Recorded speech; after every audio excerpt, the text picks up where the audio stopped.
আমি জীবনকে একদিন জিজ্ঞাসা করেছিলাম, তুই এত কষ্ট জমিয়ে রাখিস কেন?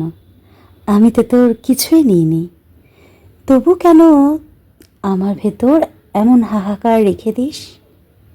মানুষ চেহারা দেখে অনেক কিছুই বুঝে ফেলে, আচরণে দূরত্ব ধরতে পারে, তবুও কেউ অনুভবে নেমে থাকে না আসলেই ঠিক আছে কি না।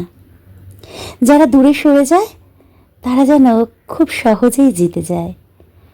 এভাবে সহজে সরে যাওয়া কি কোনো সাহসের নাম, নাকি ভেতরের সম্পর্ককে অস্বীকার করা শিল্প?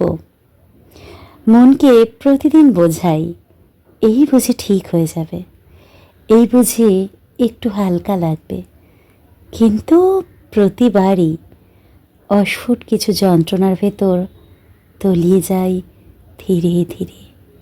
জানি না আর কতদিন নিজেকে এভাবে গোপন করে রাখবো।